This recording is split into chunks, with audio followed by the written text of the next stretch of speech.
Please subscribe Ito Money Vlog.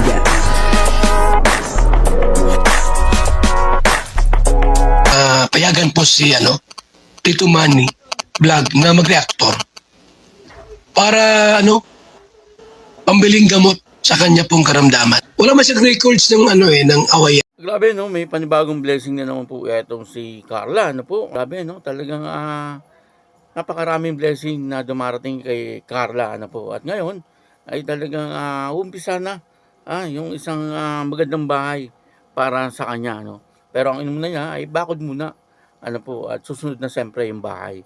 Papanoorin po natin yung video at alamin po natin, kung saan po itatayo yung kanyang magandang bahay.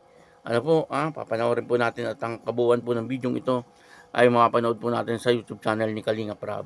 Pero bago po yan, ako muna po bumabati sa inyo lahat ng magandang umaga, magandang tanghali at magandang gabi sa inyong lahat mga kapatid. Saan man kayo ng panig ng mundo naroon ngayon, ay mag-iingat kayo palagi at napagpalain kayo ng ating Panginoon.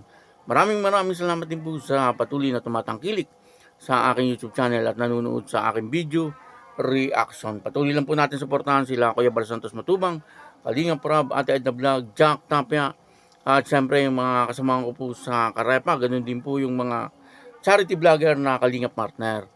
Ito po yung video na talaga nga namang si Carla ay nag-uumapaw ang biyaya. Ito po yung video, panoorin po natin. Pero Carla pala, anong plano mo dun sa Kasi nakita ko sa sa face upload, may nag-upload na galing pa. May lupa ka dun sa yung dati, di ba? Opo, kuya. Ibigay sa iyo. Opo, nagpasama po ako ng nakaraan kay tatay. Kasi okay. Bala ko po na pabakuran po yun. Oh, stick. Papabakuran mo. Opo. Ano bang balak mo talaga dun? Bala ko din talaga po kuya na magpatayo ng bahay dito sa Daet.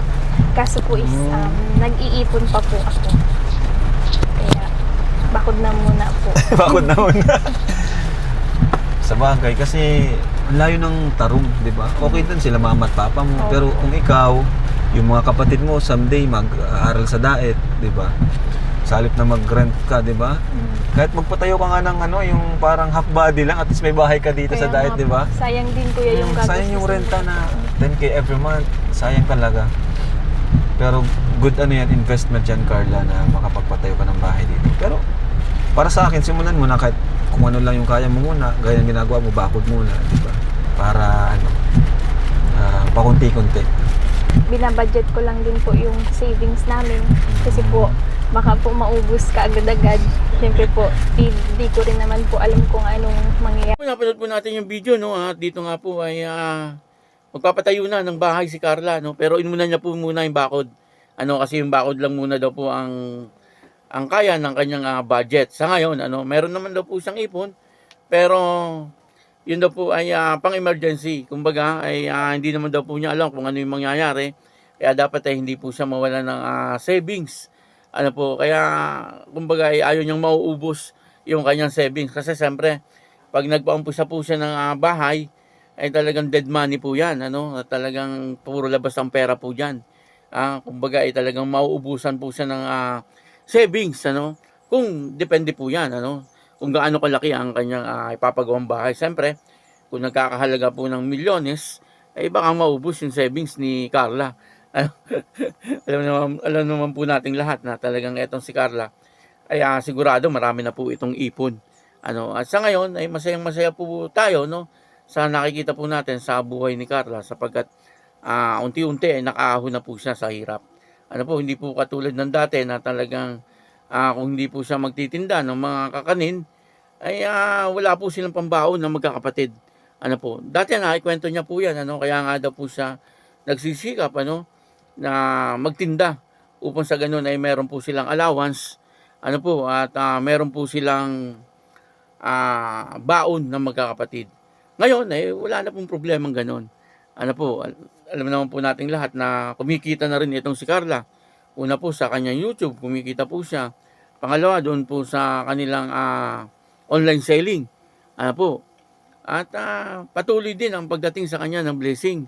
Galing din po sa mga iba't ibang sponsor. Kaya nakakatuwa, si Carla ay talagang hindi humihinto yung biyaya sa kanya. At ngayon, ayan na.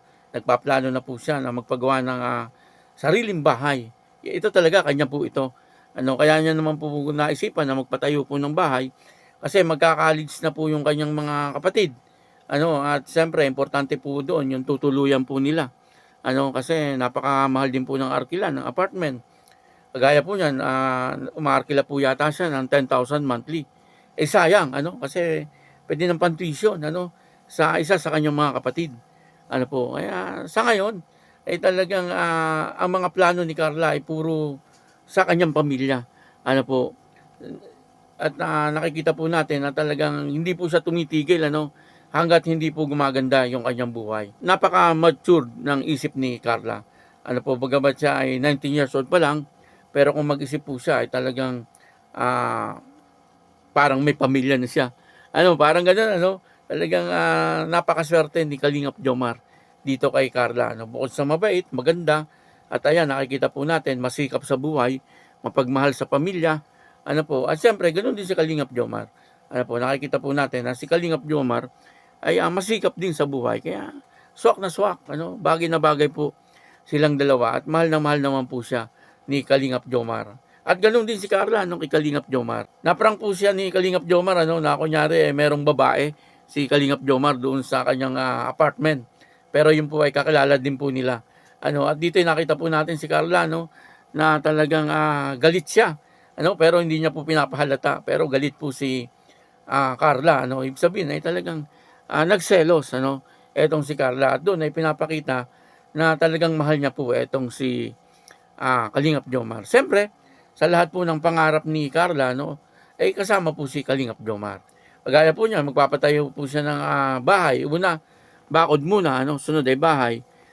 Siyempre, kasama niya po dyan si Kalingap Jomar sa kanyang mga pangarap. At ang nakakatuwa po dito, ang lagi pong iniintindi ni Carla yung kanyang pamilya. Masyado po siyang mapagmahal sa kanyang pamilya. Kaya ang lahat ay ginagawa niya upang mabigyan niya ng magandang buhay etong kanyang pamilya. Kaya yun, tayo po ay natutuwa sa nangyayari po sa buhay ni Carla. Sa ngayon ay talagang umuulan ng biyaya. Siyempre, yan po ay nanggagaling sa ating Panginoon. At may mga tao siyang ginagamit na instrumento upang sa ganun ay mabigyan ng blessing etong si Carla. Maraming salamat po sa inyo lahat. At ako po si Tito Manny Vlog na nagsasabing God bless you all. Diyos mabalos.